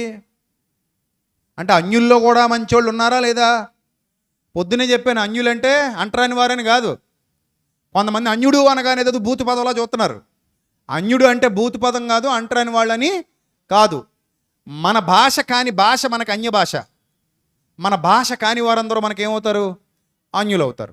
నీ మతంలో లేని వాళ్ళందరూ ఏమవుతారు? నీకు అన్యులు అవుతారు. నీ రాష్ట్రంలో లేని రాష్ట్రాలన్నీ నీకేమవుతాయి? అన్య రాష్ట్రాలు అవుతాయి. నీ దేశం కాని దేశాలన్నీ నీకేమవుతాయి? అన్య దేశాలు అవుతాయి. ఇది అందరికీ వర్తించేది. ఆ ఊరికి ఈ ఊరు ఎంత దూరమో ఈ ఊరికి ఆ ఊరు కూడా అంతే దూరం. నీకు ఒక అతను అన్యుడు అవుతుంటే అతనికి నువ్వేమవుతావు? అన్యుడివే అవుతావు. ఒక సైడ్ నుంచి చూస్తుంటే నువ్వు అన్యుడివి, ఒక సైడ్ నుంచి చూస్తుంటే వాళ్ళ అన్యులు. కాబట్టి అన్యులు అన్న పదం ఎవరైనా వాడుకోవచ్చు, ఎక్కడైనా వాడుకోవచ్చు. అదేం బూతు పదం కాదు. పాకిస్తాన్ వాళ్ళు మనకు అన్యులు, ఆఫ్రికా వాళ్ళు మనకు అన్యులే, చైనీయులు మనకు అన్యులే, జపనీయులు మనకు అన్యులే, అమెరికన్లో మనకి అన్యులే. అంతెందుకు, తమిళం మన అన్య భాష, తెలుగు మన స్వభాష మాతృభాష, కన్నడ మనకి అన్య భాష, మలయాళం మనకి అన్య భాష, హిందీ కూడా మనకి అన్య భాషే. మరి మన స్వభాష ఏది? స్వంత భాష ఏది? తెలుగు మాత్రమే. కాబట్టి అన్యులు అన్న పదాన్ని మనది కానివారు, మనవారు కానివారు అన్న కోణంలో వాడుతుంటారు. అంటే మన మార్గంలో నడవని వారు అని అర్థం తప్ప అదేం బూతు పదం కాదు. అది ఎవరైనా ఎక్కడైనా వాడుకోవచ్చు. రైటా? రైట్. ఇప్పుడు ఈ శతాధిపతి అన్యుల్ని ప్రేమిస్తున్నాడట. ఆయనకు అన్యులే. మరి శతాధిపతి ఇశ్రాయేలీలకు అన్యుడు, శతాధిపతికి ఇశ్రాయేలీయులు అన్యులు. అతను రోమా ప్రభుత్వంలో అధికారి కదా. సో ఇతను వాళ్ళని ప్రేమించి ఏం చేయాలయ్యా మీకోసం అని అడిగితే వాళ్ళు ఏమని అడిగారంటే, అయ్యా మాకు సమాజ మందిరం కావాలి, మాకు అది నీడ్ ఉంది. సమాజ మందిరం సినగోగ్ అంటారు. సినగోగ్ ఎందుకు కట్టుకుంటారంటే ధర్మశాస్త్రం నేర్చుకోవడానికి. It was a school. అర్థమవుతుందా?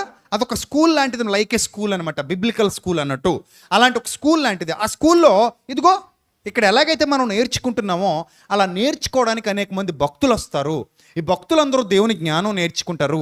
ఈ భక్తులందరూ దేవుని జ్ఞానంలో ఎదుగుతారు. అక్కడ ప్రార్థనలు జరుగుతాయి, మతపరమైన కార్యక్రమాలు జరుగుతాయి, ధర్మశాస్త్ర సంబంధమైన కార్యక్రమాలు జరుగుతాయి, యూదుల ఆచార సంబంధమైన వ్యవహారాలు నిర్వహించుకోవడం కోసం అదొక కమ్యూనిటీ అంతా కలుసుకోవడానికి ఒక హాల్ లాంటిది. అది నేను కట్టిస్తా అని ఒక అన్యుడు ముందుకొచ్చి ఇశ్రాయేలీల కొరకు సమాజ మందిరం కట్టించిన గొప్ప అన్యుడు ఆ శతాధిపతి.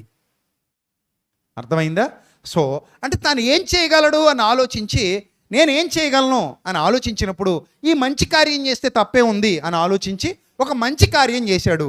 ఆ మంచి కార్యం ఏమిటంటే యూదులకు ప్రార్థనా ఆలయాన్ని నిర్మించిచ్చాడు.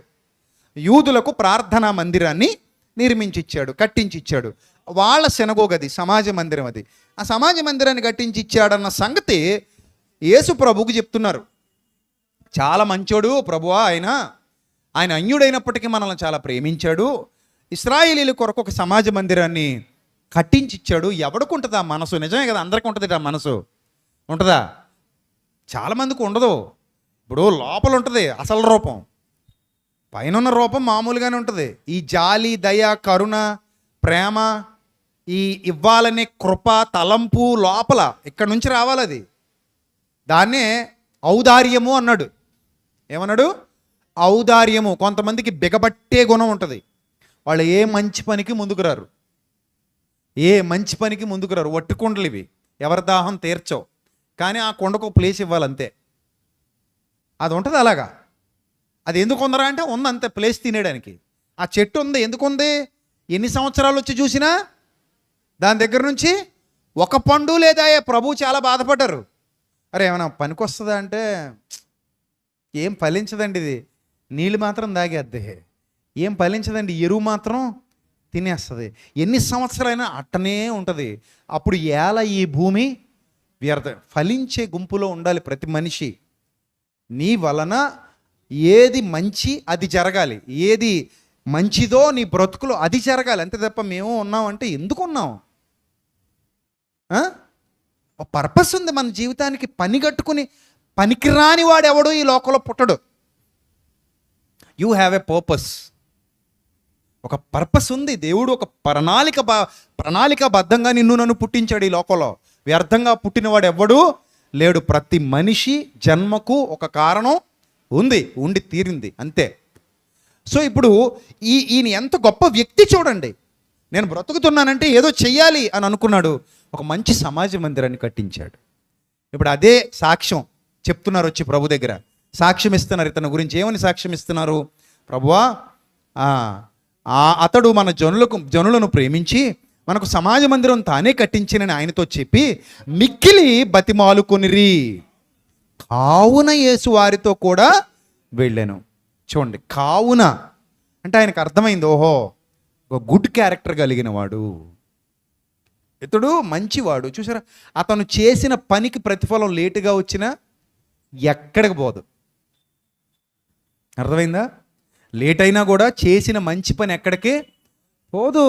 నీవు విత్తునదే నీవు కోస్తావు. మనుష్యుడా, నువ్వు ఏం విత్తుతున్నావో ఆ పంటనే కోస్తావు. నువ్వు విత్తనిది నువ్వు కొయ్యలేవు.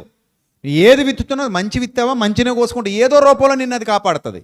ఈరోజు నీకు కనబడకపోవచ్చు, కానీ వన్ ఫైన్ డే నీకు కాపాడు. సమాజ మందిరం కట్టించి చాలా రోజులు అయిపోయి ఉండొచ్చు, కానీ తగిన సమయం ముందు ఆ సమాజ మందిరం కట్టించిన ఫలితం వచ్చిందా లేదా? ఆ సమాజ మందిరం కట్టించినందుకు గాను ఫలితం చూశాడా లేదా? చూశాడు. దాసుడు రోగి ఉండగా బిడ్డలాంటి వాడట. కొన్ని లేఖనాల్లో, కొన్ని స్క్రిప్చర్స్లో, కొంతమంది వ్యాఖ్యానాల్లో రాశారు, ఆ శతాధిపతి దాసుడిని కొడుకులా ప్రేమిస్తున్నాడు అని. ఇంట పుట్టిన దాసులు ఉండేవారు కొంతమందికి, ఇంట్లో పుట్టిన బిడ్డలు. వాళ్ళని చాలామంది దత్తత చేసుకున్న పిల్లల్లాగా పెంచుకుని ప్రేమించేవారు. ఇప్పటికి ఉన్నారు అలాంటి వాళ్ళు, ఇప్పటికి ఉన్నారు. సో అలాగ ప్రేమించిన బిడ్డ అనమాట ఆ దాసుడు. అందుకని అంత ప్రేమ చూపించాడు అతని మీద. అతను ఎలాగైనా సరే బతకాలని పట్టుబట్టాడు. చూసారా, ఆ సమాజ మందిరం కట్టించిన ఫలితం ఆ అనారోగ్య పరిస్థితుల్లో ఆ రకంగా వాళ్ళ కుటుంబానికి ఉపయోగపడింది, శతాధిపతి కుటుంబానికి ఉపయోగపడింది. అందుకే చేసిన మేలు ఎక్కడికి పోదు, చేసిన మంచి ఎక్కడికి పోదు. నువ్వు విత్తిన విత్తనం మంచిదైతే తప్పకుండా మంచి ఫలితాన్ని నువ్వు చూస్తావు, మంచి ఫలితాన్ని నువ్వు చూడబోతున్నావు. కాబట్టి పరిచర్య ధర్మం జరిగించడానికి ఒక ఘటంగా, ఒక పాత్రగా నువ్వు నేను నిలబడాలి. ఒక పరిచర్య మన ద్వారా జరగాలి. ఒక ఘటంగా, ఒక బలమైన పాత్రగా మనం వాడబడాలి. ఒక గొప్ప పాత్రగా మనం వాడబడాలి. ఆయన సన్నిధి కాంతిలో మనం నిలబడాలి, కనబడాలి. దేవుని చిత్తాన్ని జరిగించటానికి మనం ఆయన కొరకు ఒక గుంపుగా బయలుదేరాలి. అందుకే దేవుడు చెప్తున్నాడు, ఆయన ఇవ్వబోయే ఆ నిత్య జీవాన్ని స్వతంత్రించుకోవడానికి అర్హమైన పాత్రలుగా మనం వెళ్ళాల్సిన వారమై ఉన్నాం, అర్హమైన పాత్రలుగా. కాబట్టి మిమ్మల్ని మీరే సిద్ధపరుచుకోవడానికి ఇష్టపడండి. ఇప్పుడు ప్రభువా నేను ఇలాగే ఉండిపోతానంటే ఏమీ లేదు. గొర్రెలే కాసుకుంటానన్నాడు అనుకో మోషే, ఇంకో 40 ఏళ్ళు కూడా ఎక్కడికి గడిచిపోయేది? అరణ్యంలో గడిచిపోయేది. డ్ర్ అంట పోదుడంది, అది ఒకటే వచ్చి ఇంకా అంతే కదా. గొర్రెలు కాసే వాళ్ళకి ఏమైనా కొత్త భాషలు రావాలా? గొర్రెలు కాసే వాళ్ళకి ఏమైనా ఇంటర్నేషనల్ లాంగ్వేజెస్ రావాలా? ఒక్క లాంగ్వేజ్ చాలు. ఏంటది? అంతే కదా, గొర్రె లాంగ్వేజ్. అది ఒకటి వస్తే చాలు. కర్ర తీసుకోవడం, పొద్దున తోలుకుపోవడం, వాటిలో చూడబెట్టడం, మేవడం, మధ్యాహ్నం మూటిప్పుకోవడం, తినేయడం, సాయంత్రం అలసిపోయి ఇంటికి రావడం, నెక్స్ట్ ఏంటి పడుకోవడం, మళ్ళీ పొద్దున్న లేవడం. చెప్పండి పర్లేదు. గొర్రెలు తోలుకెళ్ళిపోవడం, డ్ర్ డిష్ డిష్ అనడం అంతే. దానికి ఏమైనా కాలుకి దెబ్బ తగిలితే కట్టు కట్టడం, పామైనా గరిస్తే వైద్యం చేయడం, తర్వాత పిల్లల్ని ఇంతే దాన్ని తుడుచుకొని దగ్గర పెట్టుకుని సెట్ చేసుకోవడం, బొచ్చు కత్తిరించే కాలం వచ్చినప్పుడు బొచ్చు కత్తిరించుకోవడం, ఊరు నమ్ముకోవడం, మళ్ళీ సాయంత్రం ఇంటి తోలుకు వచ్చేయడం, దొడ్లు కట్టేయడం, పడుకోవడం, పాలు పిండుకోవడం, తాగడం, పిల్లలకి పోయడం, అంతేనా? అయిపోయిందా జీవితం? ఎన్ని సంవత్సరాలు వచ్చినాయి? 120 సంవత్సరాలు వచ్చినాయి. చచ్చిపోయి సమాధి చేశారు. మోషే గారి చరిత్ర ఇలా చదువుకున్నాం అనుకోండి, ఎంత దరిద్రంగా ఉంది కదా, చాలా చండాలంగా ఉంది కదా. అందుకనే అలా చదువుకోవట్లేదు మనం. 80 ఏళ్ల వయసు వచ్చినప్పుడు పొద మండుతుందట. 80 years ఆయనకి అప్పటికి. 80 అంటే మనం ఫోటోల్లో ఉంటాం, అప్పుడు ఉంటాం మనం. కాకపోతే ఎక్కడ ఉంటాం? ఎవడైనా మనవడో మనవరాలో దయ తెలిసి పెట్టుకుంటే అదిని, ఆ దయ కూడా లేదనుకోండి మన మీద వాళ్ళకి, చేవతలబో ముసలిదానా, చేవతలబో ముసలోడా, ఈ ఇంట్లో నీ ఫోటో ఎందుకు దరిద్రం అని అనుకున్నారనుకోండి మనవలో మనవరాళ్ళను. ఆ భాగ్యం లేదాయే మనకి. లేదో ఓన్లీ ఈ ముసలోడు చచ్చాడు కానీ ఎంతో కొంత ఇచ్చి చచ్చాడు మాకు, ఈ ముసలి చచ్చిపోయింది కానీ మా అమ్మని కనిపెట్టింది, మా నాన్నని కనిపెట్టింది ముసలిది, లేకపోతే నాకు మా నాన్న ఉండకపోతుడు, మా అమ్మ ఉండకపోను అన్న ప్రేమ ఆప్యాయత ఏమైనా మీ మనవరాళ్ళకు ఉన్నాయనుకోండి. చిన్నప్పుడు నేను ఎత్తు తిప్పిందంటే ముసలిది, చిన్నప్పుడు నేను ఎత్తు తిప్పాడంటే ముసలోడు అని ఏమైనా కొద్ది జాలుంది అనుకోండి మన మీద, మన మనవలకి అప్పుడు మనం బతుకుంటే గోడ మీద మూలనైనా పెడతారు మనల్ని. అప్పుడు ఎక్కడ ఉంటాం? ఫోటోలో ఉంటాం. ఈయన ఫోటోలో ఉండే సమయంలో ఎక్కడికి వచ్చాడట? ఆ రోజుల్లో పనిలోకి వచ్చాడు. అసలు ఎంత గొప్ప శరీరం అంటే దేవుడు మనకి ఇచ్చిన శరీరం. ఇప్పటికీ చాలామంది వైద్యులు చెప్తారు 100 అయినా నాట్అవుట్ అంటదంటే ఇది, అంత మంచి బాడీ ఇచ్చాడు దేవుడు మనకి. జపాన్లో ఇప్పటికీ శతాధిక వృద్ధులు ఉన్నారు, 100 పైబడి బ్రతికే వాళ్ళు చాలామంది ఉన్నారు ఇప్పటికీ జపాన్లో. కారణం వాళ్ళు ప్రతిరోజు నడుస్తారు, ప్రతిరోజు సలాడ్స్ ఎక్కువ తింటారు, పచ్చి కూరగాయ ముక్కలు ఎక్కువ తింటారు. మనకలాగా రోడ్ల మీద మున్సిపాలిటీ ఎద్దులో ఏ బండి పడితే ఆ బండి దగ్గర ఆగిపోరు. మున్సిపాలిటీ ఎద్దు చూడండి, కుప్ప చూస్తే ఆగిపోద్ది, దానికి అలాగ అలవాటు అయిపోయింది. మనకు కూడా ఏ బండి చూసినా ఆగిపోతే వెళ్తాం మనం. ఆడు ఒకే నూనె 100 రోజులు వాడినా మనకు అనవసరం. ఇంకా అవి తింటూ అక్కడికి వెళ్ళి అది తినేసి, ఇక్కడికి వెళ్ళి ఇది తినేసి, మధ్యాహ్నం ఇది తినేసి, పొద్దున్న అది తినేసి, సాయంత్రం అది తినేసి, అర్ధరాత్రి ఇక్కడ దగ్గర తినేసి, తెల్లవారుజామున తినేసి, పొద్దున మళ్ళీ లేచి మళ్ళీ తినేసి, ఇంక దీనికి ఏమైనా ఖాళీ ఉంచుతాం ఏంటి మిషన్కి? తెలుగుల వారి మిల్లుకైనా కొంత ఖాళీ ఉంటుందేమో కానీ మిషన్ కాలిపోద్దని కాసేపు స్విచ్ ఆఫ్ పక్కన పెడతాడేమో కానీ మన మిల్లుకి ఏం పెట్టం? ఖాళీ పెట్టం. 24 గంటలు తిరగాలి కొంతమంది మిల్లు, 24 గంటలు తిప్పుతూనే ఉంటారు. అందుకే తొందరగా చచ్చిపోతున్నాం మనం. లేకపోతే ఈ బాడీ 100 ఏళ్ళు ఉంటుందంట, దేవుడిచ్చిన బాడీ. చాలామంది వైద్యులు చెప్తారు జాగ్రత్తగా వాడుకుంటారనైనా, 100 ఏళ్ళు ఉపయోగపడే బాడీ ఇది. ఇంకా గట్టిగా వాడుకుంటే ఇంకో 10-15 ఏళ్ళు చూసేద్ది. జపాన్లో ఆల్రెడీ చూస్తుంది. ఇకినోవా అనే ఒక ద్వీపం ఉంది జపాన్లో. అక్కడ ఇప్పటికీ స్టిల్ 110 ఉన్నాయి, 120 కూడా ఉన్నాయి, 100 ఉన్నాయి అక్కడ. మనక 100 ఏమున్నాయి మనకి? 60కే 70కే తుస్సుమంటున్నాయి మనకి. సగం గురించి సిందిరిలాగా అయిపోయాం మనం.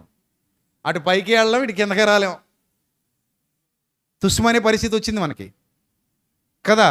కానీ అక్కడ అలా కాదు, స్ట్రాంగ్ ఉన్నారు. అంటే 100 దాకా కూడా వెళ్ళగలిగే సామర్థ్యం దేవుడిస్తే ఈ బాడీని మనం ఏం చేసాం చెప్పండి? కల్తీ చేసి పడేసాం, కుళ్ళు చేసి పడేసాం, నాశనం చేసి పడేసాం. లేకపోతే 40 ఏళ్ళకి మోకాళ్ళు నొప్పులేటిన దరిద్రం. 40 ఏళ్ళకి మోకాళ్ళు నొప్పులేటి, 50 ఏళ్ళకి కూర్చుంటే లేవలేకపోవడం ఏంటి? ఎంత మంచి బాడీ అండి ఇది. చక్కగా వాడుకోండి, మంచి మంచి ఆహార పదార్థాలు తినండి, మంచి మనకి రుచి కోసం చూడకండి. రుచి కోసం చూడకూడదు. కొన్ని సందర్భాల్లో మంచివి తినొచ్చు, మంచివి తినాలి. కొన్ని సందర్భాల్లో మంచివి తినడం వల్ల ఆరోగ్యంగా ఉంటాం. కానీ మనం మంచికి ఎక్కువ వెళ్తాం ఏంటి? పిల్లలతో సహా పాడు చేయడం అంటే మనకిష్టం. అందుకే చూడండి, కురుకురే డ్రుడ్డురే అంటారు పిల్లలు. నువ్వు కురుకురేలు బాగా పెట్టు, కొన్నాళ్ళకి డ్రుడ్డు అంటారు అంతే. ఇంకా ఎందుకు పనికిరారు? ఇంకా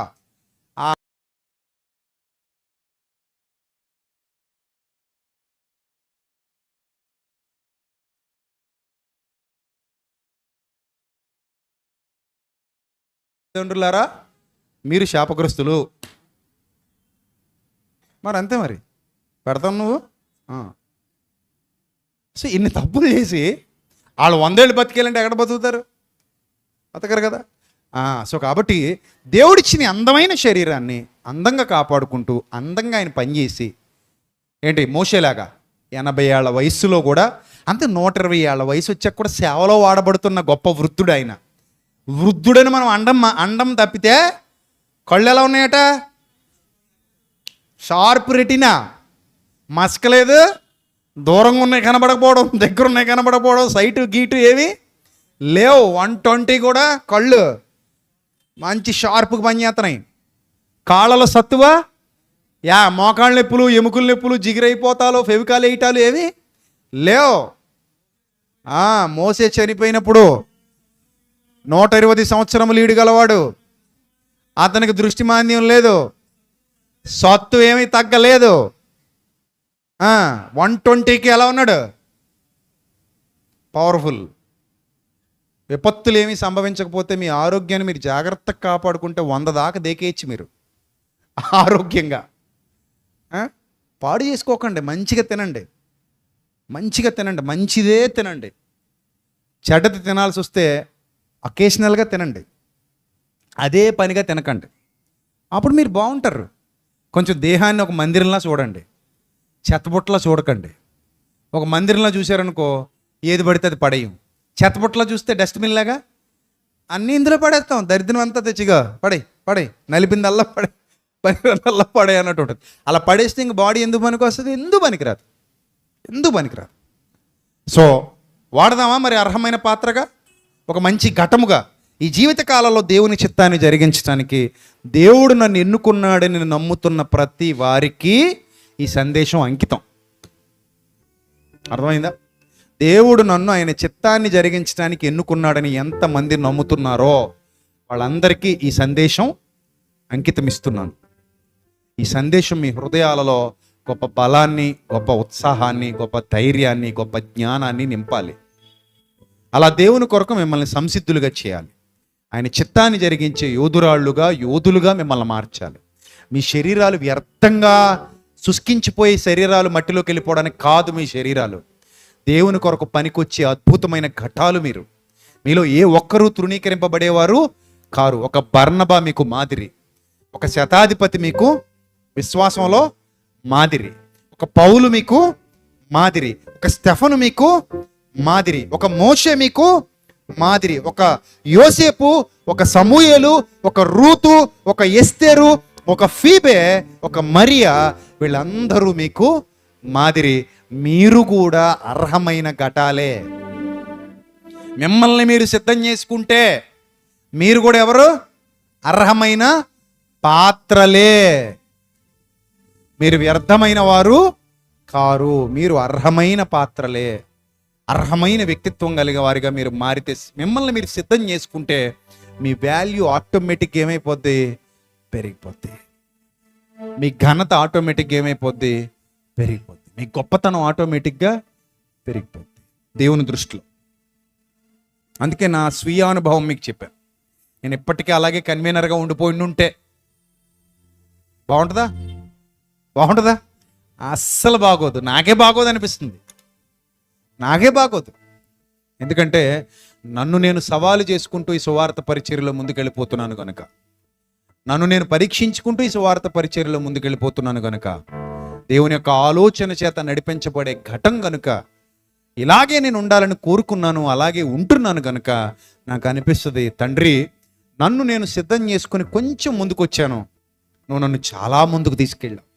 నేను కొంచెం సిద్ధపడ్డాను, నువ్వు నన్ను చాలా సిద్ధపరిచావు. నేను కొంచెం పరిగెత్తాను, నువ్వు నాకు చాలా సపోర్ట్ ఇచ్చి పరిగెత్తింపజేసావు. దేవుడు చాలా ప్రేమ గలవాడు. జస్ట్ నువ్వు చిన్న అడుగు వేస్తే చాలు కొన్ని 100 అడుగులు నీతో వేయించగల సమర్థుడు ఆయన. ఇక్కడ ఎవ్వరూ పనికిరానోళ్ళు లేరు. అందరూ దేవుని పిల్లలే, అందరూ దేవుని కుమారులు, అందరూ దేవుని కుమార్తెలు, అందరూ దేవునికి ఇష్టమైన వారు. అందరి ఆయుష్ ఆయన వలననే కలిగింది, అందరి పుట్టుక ఆయన వలననే జరిగింది. అందరినీ ఆయన తన చిత్తానుసారంగా ఈ లోకంలో పుట్టించుకున్నాడు. ఎవ్వరు వ్యర్థులు కాదు. ఏ ఒక్కరిని వ్యర్థుడా అని అనడానికి వీలు లేదు. మీరందరూ సమర్థులు, వ్యర్థులు కారు. మీరందరూ సమర్థులే, ఎవ్వరూ వ్యర్థులు కారు. ఎవరిని దేవుడు ఎక్కడ కూర్చోబెట్టబోతున్నాడో, ఏ రీతిగా నన్ను వాడుకోబోతున్నాడో, ఏ రీతిగా నాకు సామర్థ్యం ఇచ్చి నడిపించబోతున్నాడో, అది నువ్వు సిద్ధపరుచుకోవటం మీద ఆధారపడి ఉంటుంది. కాబట్టి ఘనమైన పాత్రగా, అర్హమైన పాత్రగా, యజమానుడు వాడుకునే పాత్రగా సిద్ధపడితే నువ్వు ధన్యుడివి, ధన్యురానివి. లైఫ్ ఎప్పుడూ ఒకేలాగా అయిపోద్ది, కానీ నువ్వు రాసే సంతకం విలువైనదిగా ఉండాలి. చెరగని సంతకం పడాలి నీది, చెరగని ముద్రేసిపోవాలి ఇక్కడి నుంచి. నేను అదే అనుకున్నాను. ఏదో రోజు ఎలాగో చచ్చిపోతాను నేను. దేవుని కోసం బతికినా చావు తప్పదు, దేవుని కోసం బతకపోయినా చావు తప్పదు. టైం ఎలాగో అయిపోతుంటుంది కదా. కానీ ఈ టైంని నేను ఏం చేసుకోవాలి? సద్వినియోగం చేసుకోవాలి. ఈ టైంని నేను ఆయనకి, నన్ను పుట్టించిన వానికి అనుకూలంగా వాడాలి. ఆయనకి నచ్చినట్టుగా నేను జీవించాలి, ఆయనకి నచ్చినట్టుగా నేను మారాలి. నా ద్వారా అనేకమైన మందిరాలు కట్టబడాలి, ఆత్మీయ మందిరాలు. ఈ మందిరాలన్నిటి మీద నా సంతకం ఉండాలి, చెరగని సంతకం. అప్పుడు బలా నమ్మకమైన మంచి దాసుడా, నీ కొరకు సిద్ధపరచబడిన రాజ్యాన్ని స్వతంత్రించుకో అన్న పిలుపు నా చెవులలో పడుతుంది. నా ప్రభువు నోటి నుంచి వస్తుంది ఆ పిలుపు. దానికోసం పౌలు పరిగెత్తాడు, దానికోసం భక్తులందరూ పరిగెత్తారు, దానికోసం నేను పరిగెత్తుతున్నాను, మీరు పరిగెత్తాలి. మనందరి ద్వారా ప్రభు యొక్క గొప్ప కార్యాలు జరగాలి. దానికి మీరందరూ సహకారులుగా నిలబడాలి. మనమందరము ఆ పనిలో వాడబడాలి. దేవుని పని కొందరిది కాదు, అందరిది. చెప్పండి, దేవుని పని కొందరిదా అందరిదా? అందరిది. ఎందుకంటే యేసుక్రీస్తు కొందరికి ప్రభువా, అందరికీ ప్రభువా? ఎస్, యేసుక్రీస్తు అందరికీ ప్రభువు గనుక ప్రభు పని కొందరిదా అందరిదా? అందరిది. కొందరిది కాదు, మనందరి మీద ఆయన భారం ఉంది. మనందరికీ ఆయన పని అప్పగించాడు. మనందరూ ఆయన చిత్తాన్ని జరిగించడానికి ముందుకెళ్తున్నాం. మనందరం చనిపోయే లోపు సంతృప్తిగా ఆయన సన్నిధిలో ప్రాణం విడిచిపెట్టాలి. అది 2050లో అవ్వచ్చు, 60లో అవ్వచ్చు, 70లో అవ్వచ్చు, అది నీ ఇష్టం. నువ్వు ఎంతకాలం ఉంటావో నాకు తెలీదు, నీకు తెలీదు, ప్రభువుకు తప్ప. సో కాబట్టి గొప్పగా ప్రభు పరిచర్యలో మీరందరూ వాడబడాలి. గొప్పగా మీరందరూ ప్రభు కార్యాలు జరిగించాలి. గొప్పగా మీరందరూ ఆయన చిత్తమునకు విధేయులు కావాలి. ఆయన చిత్తానుసారమైన భక్తి జీవితాన్ని కొనసాగించాలని మీ అందరికీ నేను మరొకసారి ప్రేమపూర్వకంగా విజ్ఞప్తి చేస్తూ, ఆ మాటల యొక్క మాధుర్యాన్ని గ్రహించి మీరు ముందుకెళ్ళాలని మరొకసారి మీకు విన్నపం తెలియజేస్తూ నా మాటలు ముగిస్తున్నాను. తలలో వంచండి, ప్రార్థన చేసుకుందాం. మహాపరిశుద్ధుడ, మహోన్నతుడ, దయగల దేవ, కృపగల ప్రభువ, ఇంతవరకు విలువైన వాక్య సంపద మా హృదయాలలోనికి పంపించినందుకు స్తోత్రం తండ్రి. విత్తబడిన వాక్యం మీ పిల్లల హృదయాలలో 30 60 100 ఫలింపజేయండి. వారు విని విడిచిపెట్టే గుంపులోగాక విన్న వాక్యమును అనుసరించి జీవించగలిగే భాగ్యాన్ని ప్రసాదించండి తండ్రి. మీ చిత్తం యొక్క సంపూర్ణతలోనికి మమ్మల్ని నడిపించండి. మహాగణుడవైన మా దేవ, మహోన్నతుడవైన మా తండ్రి, ప్రభువా, మేము వ్యర్థులము కాము, మేము సమర్థులము. ఏ సామర్థ్యము లేని వారిని మీరు ఈ భూమి మీదకి పంపించలేదు. ప్రతి మానవుడు ఈ యొక్క జీవిత సాగరాన్ని ఎదగలుగుతున్నాడు అంటే ఏదో ఒక సామర్థ్యం కలిగిన వాడే. గనుక అర్హమైన పాత్రలుగా మీ సన్నిధిలో మేము నిలవబడినప్పుడు తండ్రి, మీరు మమ్మల్ని వెలివేయక, బయటికి పొమ్మనక, త్రోసివేయక, తండ్రి తృణీకరించక, బలా నమ్మకమైన మంచి దాసుడా, దాసురాలా, రా నా కుమార్తె, నా కుమారుడని పిలుస్తారని మేము విశ్వసించాము. వాక్యం ద్వారా నేర్చుకున్నాం తండ్రి. మీ పిల్లల్ని బలపరచండి, మీ కృపలో భద్రపరచండి ప్రభా. మీ చిత్తానుసారమైన ఘటములుగా మార్చండి. మీ చిత్తం యొక్క సంపూర్ణతలోనికి నడిపించండి. దయగల దేవ, కృపగల ప్రభు, ఎంతమంది వాక్యాన్ని లైవ్ ద్వారా విన్నారో వారి జీవితాల్లో గొప్ప వెలుగులు నింపండి.